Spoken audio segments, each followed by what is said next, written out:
Di nuovo buongiorno Friuli e bentornati in nostra compagnia per iniziare l'approfondimento di oggi che abbiamo già intravisto, diciamo così, in un primo collegamento con Monica Nardini. Parleremo di scautismo, parleremo del mondo degli scout, lo faremo attraverso il collegamento con Monica Nardini che ci illustrerà una mostra che è in corso di svolgimento a Udine, ma lo faremo anche grazie al nostro ospite in studio, il dottor Lucio Costantini, che è uno dei componenti, uno dei membri della GESCI. Buongiorno e benvenuto. E lo faremo anche grazie a Maurizio Ferrari, che mi ha ceduto il posto di comando, diciamo così, e ci darà un supporto dal web con spunti di approfondimento e anche le ultime notizie e gli ultimi aggiornamenti con le notizie dall'Italia e dal mondo. Sicuramente. Non hanno paura del vento e del freddo gli scout, dottor Costantini.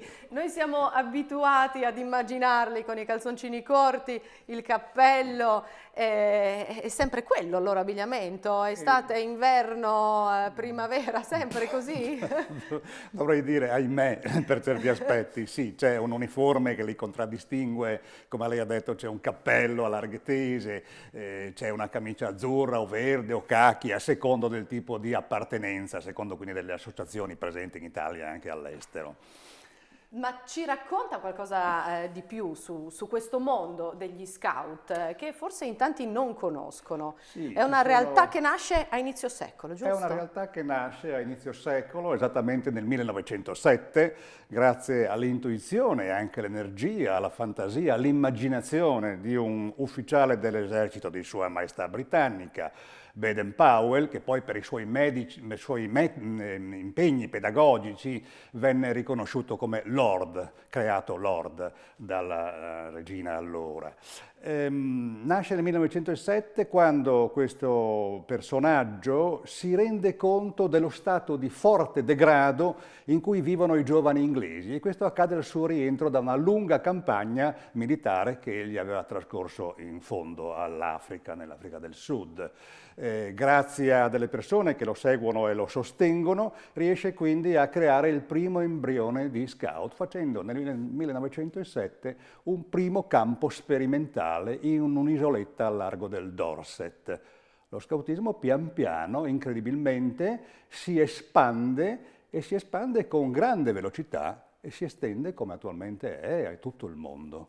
È arrivato presto anche a Udine. Arrivò presto anche a Udine. A Udine se ne cominciò a parlare proprio dentro il liceo, il Regio Liceo Stellini, ad opera di un docente di educazione fisica, tale professor Pomarici, che scrisse delle lettere calde, calorose, piene di speranza e di entusiasmo ai giornali locali nel 1914. Nel 15 quindi abbiamo la prima presenza dello scautismo laico in città. Nell'anno successivo, il 1916, eravamo in aprile, nasce anche lo scautismo cattolico. Ci sono diverse anime all'interno del mondo degli scout, poi ne parleremo e approfondiremo bene anche questo aspetto. Adesso però ritorniamo da Monica Nardini che, come abbiamo visto prima, si trova alla Casa della Confraternita, dove è in corso una mostra dedicata proprio al mondo degli scout. A te Monica.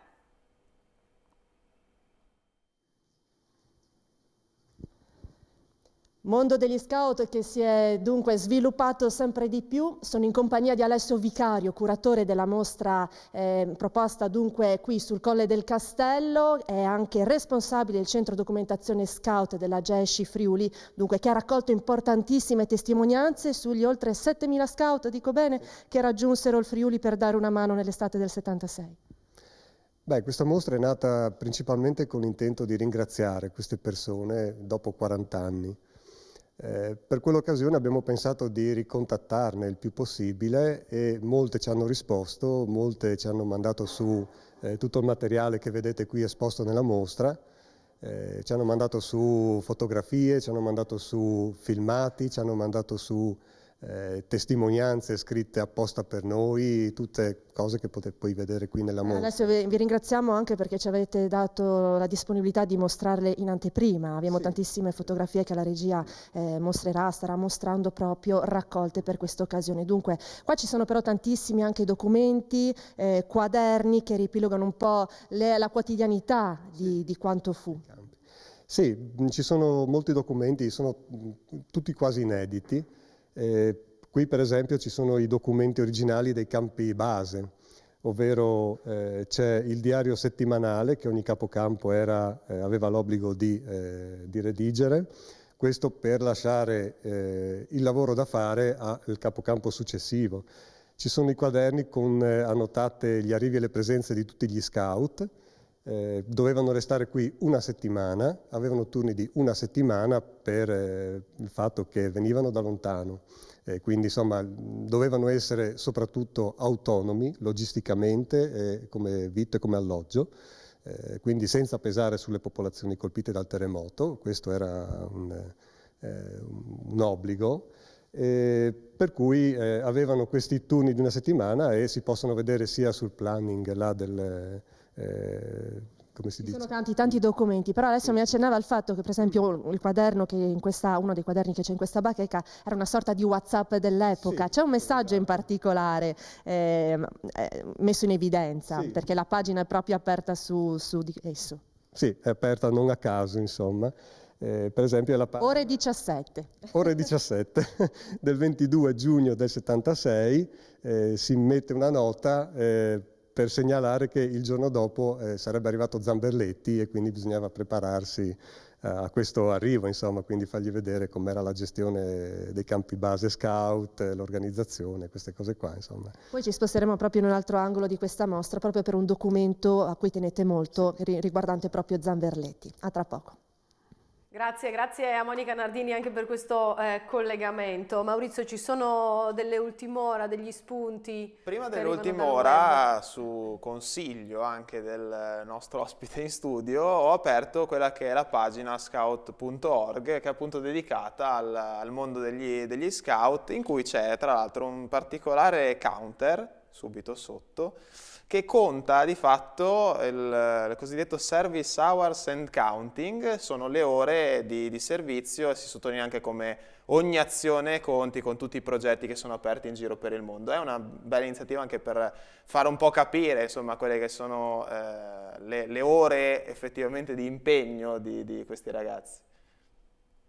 Bene, grazie Maurizio. Abbiamo sentito appunto il valore, l'impegno degli scout durante il terremoto, la solidarietà che è uno degli elementi fondamentali che vengono insegnati proprio ai giovani scout, perché ricordiamo che a conti fatti alla base dello scoutismo c'è un metodo educativo, giusto? Sì, sfatato il mito dello scout che si limita a far attraversare la strada alla vecchietta, c'è molto di più. Lo scoutismo non è semplice animazione, non è semplice ricreazione, non è un comodo parcheggio per i genitori del sabato pomeriggio, ma è un metodo educativo con dei rigorosi parametri.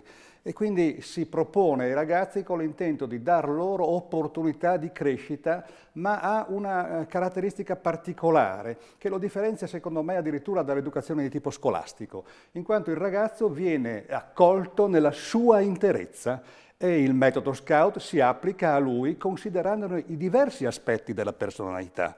E quindi su questo si lavora. Anima ovviamente del metodo scout ai diversi livelli di età è indubbiamente la componente ludica. Perché ci deve essere anche divertimento. Ci deve essere il piacere nel fare le cose, il piacere anche nel lavorare. Ecco, ricordiamo, dottor Costantini, che lei è anche psicologo e psicoterapeuta, quindi ha lavorato una vita con i giovani e quindi ci mette davvero tanta passione oltre che competenza in quello che sta facendo. Dicevamo appunto del valore della solidarietà verso gli altri, però uno degli elementi, uno degli aspetti importanti del mondo dello scout è anche la vita all'aria aperta, giusto? La vita all'aria aperta, se non ci fosse la vita all'aria aperta avremmo meno scautismo. No? Non solo, se non ci fossero i piccoli gruppi di pari, se non ci fossero degli educatori qualificati accanto a questi gruppi di ragazzi di varia età, avremmo meno scautismo, avremmo appunto forse solo animazione e ricreazione. Però, come dicevo prima, c'è un metodo rigoroso alle spalle. E poi anche il lavoro manuale. Gli scout sanno arrangiarsi, Sì, fare un po' di tutto. sì, nello scautismo, come sottolinea lei, si è dato sempre ampio spazio al lavoro manuale e alla creatività. Le faccio un esempio. Quando i ragazzi installano i loro campeggi estivi, non è che si portino le sedie o i tavoli da casa, non si portano nemmeno le latrine chimiche da casa, tutto viene costruito sul posto. Quella è l'arte che noi definiamo l'arte della pionieristica, cioè utilizzare cordini, mai rigorosamente i chiodi, per assemblare legname e costruire tavoli, costruire sedie, costruire cucine, fare fuoco con la legna. Provate a far fare fuoco, non dico a un ragazzo oggi, ma anche a una persona adulta, qualsiasi, non saprebbe nemmeno come iniziare a far fuoco. E questo ha un valore educativo, oltre che pratico, Certo. perché insomma accendere il fuoco è importante per sopravvivere, Certo. è importante per scaldarsi, quindi cioè, è fondamentale saperlo fare, però appunto non è solo una questione pratica, è anche una questione educativa, riuscire a fare tutto questo. Certo, è una questione che ha dei forti risvolti educativi e mi piange il cuore al pensare come nella scuola dell'obbligo, in particolare nella fascia degli adolescenti, quindi della scuola media, da molto tempo si siano trasformate discipline preziose come l'educazione tecnica a meri contenitori di cose teoriche. I ragazzi, soprattutto nell'età dell'adolescenza, hanno bisogno di impastarsi le mani, hanno bisogno di lavorare, hanno bisogno di creare, di fare, perché sono nell'età in cui la loro creatività, la loro potenzialità è molto forte ed è un peccato disperderla, secondo me. Sicuramente. Vediamo se siamo pronti per tornare da Monica Nardini per un altro collegamento. La vedo assieme a un altro ospite pronta per raccontarci qualche altro particolare su questa mostra. Te Monica.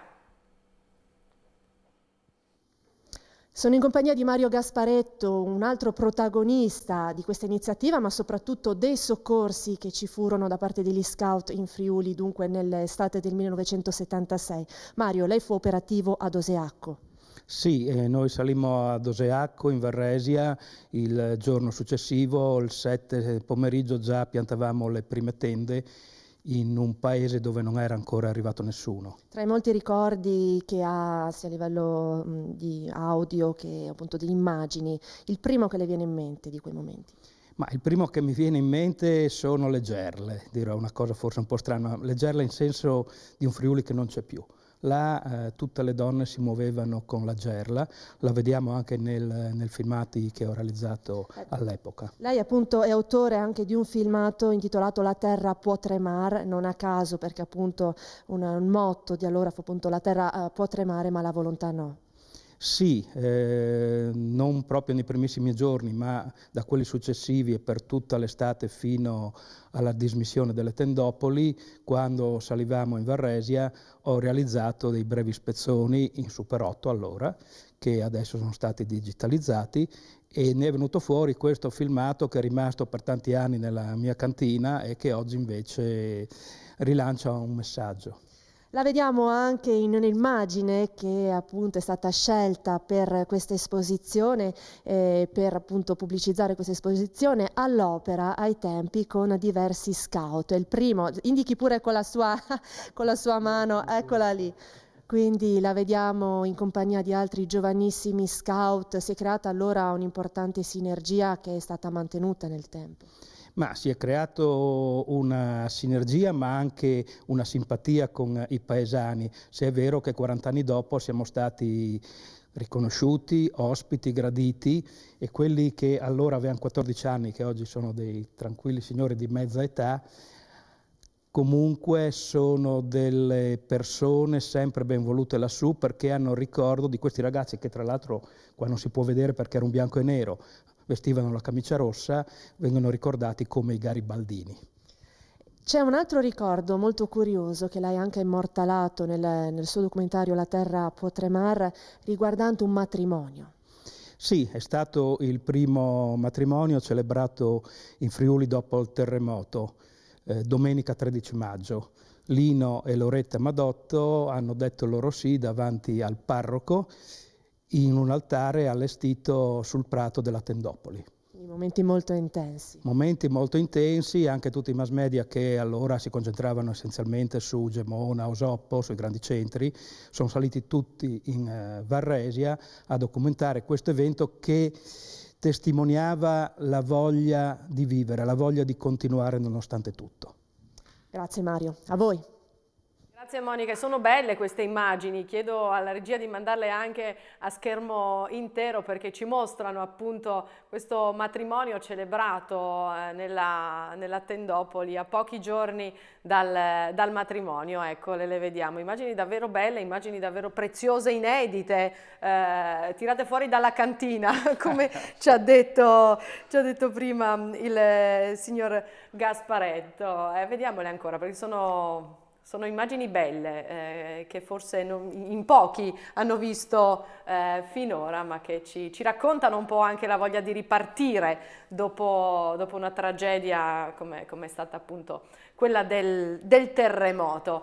Voi avete avuto un ruolo importante come insomma tante altre realtà che hanno dato un contributo nei soccorsi. Lei ha un ricordo particolare, Costantini? Anch'io fui insieme a Mario Gasparetto e ad altri giovani, anche minorenni devo dire, in quegli anni, in quei giorni, fui su immediatamente e ho il ricordo che mi ha molto toccato dell'atteggiamento fermo, attonito, sgomento di alcune persone di Oseacco che sembravano non rendersi conto di quello che fosse loro accaduto. Sedevano spesso con la testa tra le mani e lo sguardo assolutamente perso. Le nostre tende furono, come ha detto il dottor Gasparetto, le prime a essere montate là e là rimasero per tutta l'estate.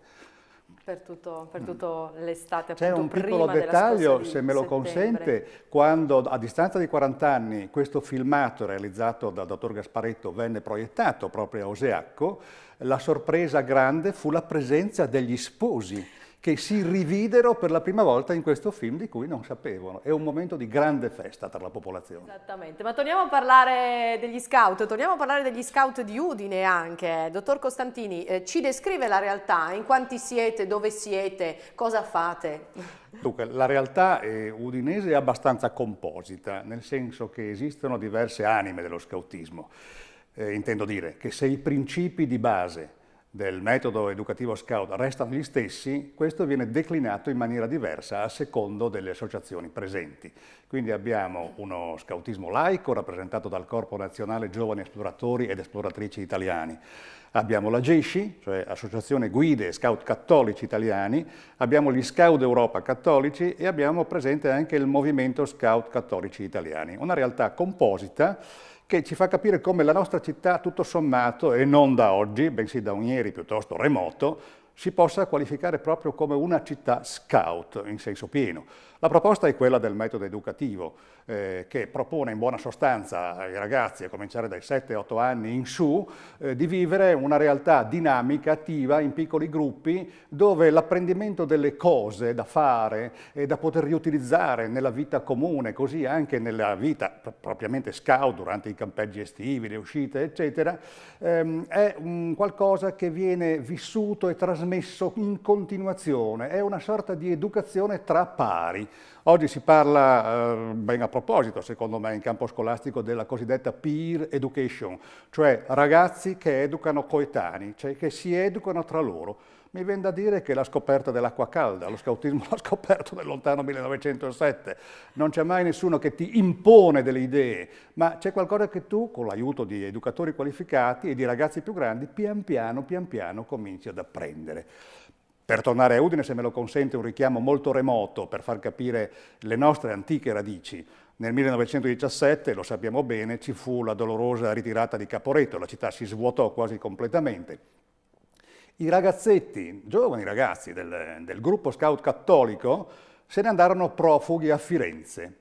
Pensate che quella fu come dire, la base per far nascere lo scautismo fiorentino. A Firenze non esisteva e nacque proprio grazie a questa profuganza triste, ma che diede comunque dei frutti insperati in una città lontana. Di questi giovani scout friulani Certo. che per causa di forza maggiore andarono in Toscana, a Firenze. Siamo pronti adesso per tornare da Monica Nardini per un altro collegamento. A voi la linea.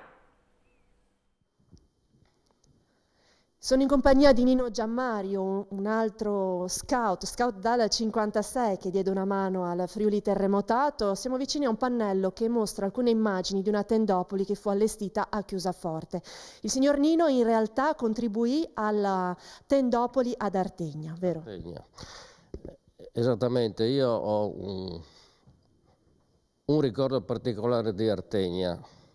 Ecco, eravamo arrivati la mattina sotto il colle del castello, una ventina di bare aperte in attesa dei corpi dei poveri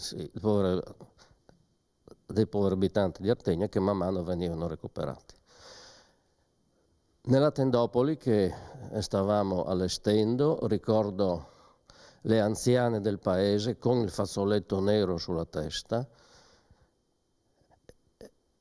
Erano ormai radunate all'interno delle tende, ecco, e recitavano Santo Rosario, mentre gli uomini entravano nelle varie tende e si portavano la bottiglia del vino, il pezzo di formaggio, il pezzo di salame per stare in compagnia. Nessuno che alzasse i pugni verso il cielo per imprecare. Era una rassegnata, come si può dire, calma. Una compostezza incredibile, sì. dignitosa compostezza. Sì, ecco, esatto. E questo è il mio ricordo. Lei ha operato però anche in altre zone, tra cui Forgaria, per esempio. Beh, eravamo a Forgaria, ecco, proprio 2 giorni dopo del grande evento del terremoto, i tetti delle case erano a livello della strada. Ecco, si camminava sulle tegole e si cercava di togliere le tegole per andare a recuperare un po' di biancheria, un po' di arredamenti delle case dei poveri abitanti. Lei anche ha mantenuto rapporti con le popolazioni soccorse o altri scout? No. Non ho avuto più occasione di... Però c'è occasione di rivedere parte di quel percorso, parte delle storie, altre testimonianze proprio grazie anche a questa mostra a beneficio di tutti. Sì, ecco. Quindi li invitiamo di nuovo i nostri telespettatori ad arrivare, Nino, che dice? Ecco, io vi ringrazio dell'attenzione. E non è finita qui, perché adesso ci sposteremo anche in un'altra area, perché ci sono tantissime altre curiosità. Grazie Nino, a voi la linea. Grazie a Monica anche per questo collegamento, rimane sempre molta commozione, dottor Costantini, sì, è difficile, certo. è difficile ricordare senza emozionarsi e senza essere toccati da questa vicenda. Sì. Sono cose che ti si radicano dentro, non ti lasciano mai, in buona sostanza. Delle ferite aperte, se posso dire. Sicuramente. In Cina, dottor Costantini, gli scout non sono arrivati, non ci sono in Cina, a nella Cuba Cina, e in qualche altro paese africano. Certo, nella Cina che si dice liberale, ma in realtà di fondo resta uno Stato comunista e quindi totalitario, comunque la si voglia mettere, lo scautismo non è mai approdato. E così in alcuni paesi dell'Africa e anche a Cuba. Cuba lo scautismo è stato soppresso da Fidel a suo tempo, era uno scautismo piuttosto vigoroso, vitale, come in altri luoghi d'altra parte. Posso ricordare, se me lo consente, dato che oggi è il giorno del ricordo, che anche in Istria e Dalmazia furono molto attivi gli scout, costretti, ahimè, insieme ai loro parenti e agli altri 350.000 e più, a venirsene via e quindi ad abbandonare il sogno di uno scautismo che potesse continuare. Faccio notare che il fascismo tra il 27 e il 28 soppresse definitivamente lo scautismo in Italia e quindi anche in Istria e Dalmazia non c'era, ma appena finita la guerra risorse. C'erano dei giovani, neanche ventenni, che si riappropriarono dello spirito dei loro fratelli maggiori e cercarono di dar vita a dei gruppi, a Fiume, a Pola, ma durò poco purtroppo. Il mio ricordo va a loro oggi. In questa giornata certo. del ricordo, in questo 10 febbraio ci saranno diverse celebrazioni anche nella nostra regione, purtroppo, dico io, troppo spesso rovinate dalle polemiche politiche che divampano sempre in queste occasioni. Dottor Costantini, siamo in chiusura di questa parte. Io vorrei chiederle, prima di salutarci, qualche indicazione concreta sull'attività che svolgete a Udine e anche magari qualche proprio informazione pratica, se c'è qualcuno che è interessato ad avvicinarsi al mondo degli scout, cosa deve fare, dove deve andare, come si può muovere, insomma. Oggi attraverso la rete è possibile accedere agli indirizzi delle associazioni presenti. Qua chiaramente io non posso dare un indirizzo piuttosto che un altro. I genitori sappiano che ci sono delle possibilità per iscrivere i loro bambini, i ragazzi, dagli 8 anni in su, sicuri che troveranno in queste associazioni un contesto educativo molto caratterizzante, che senza dubbio potrà dare una formazione solida ai loro figli. I ragazzi, quando se ne vanno all'aperto, imparano un sacco di cose, a riconoscere e a stimare altezze, valutare distanze, usare la bussola per orientarsi, la carta topografica, riconoscere le costellazioni, apprendere nozioni di pronto soccorso utili a sé e agli altri. Si cimentano anche nell'espressività, che è una delle caratteristiche dello scautismo insieme al canto. Sono sostanzialmente delle comunità molto coese tra loro, dove riescono a dare il meglio di sé.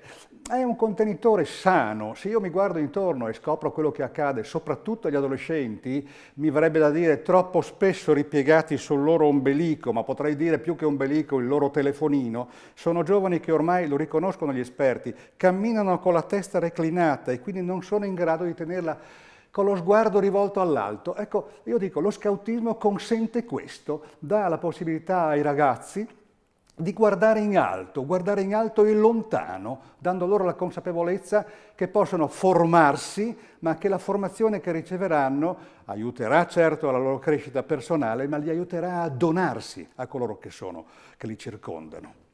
Grazie a Lucio Costantini anche Prego. per questo messaggio finale, molto, molto incisivo, perché è andato proprio nel cuore dei valori del mondo dello scautismo. Noi adesso ci fermiamo per un attimo di pubblicità, poi saremo di nuovo insieme per un ultimo collegamento con Monica Nardini e anche Maurizio per le ultime notizie sportive, gli ultimi aggiornamenti sportivi. Torneremo anche sui quotidiani di oggi a parlare di sport, perché per l'Udinese è vigilia di campionato oggi, lo sappiamo. Quindi un po' di pubblicità e poi saremo di nuovo assieme.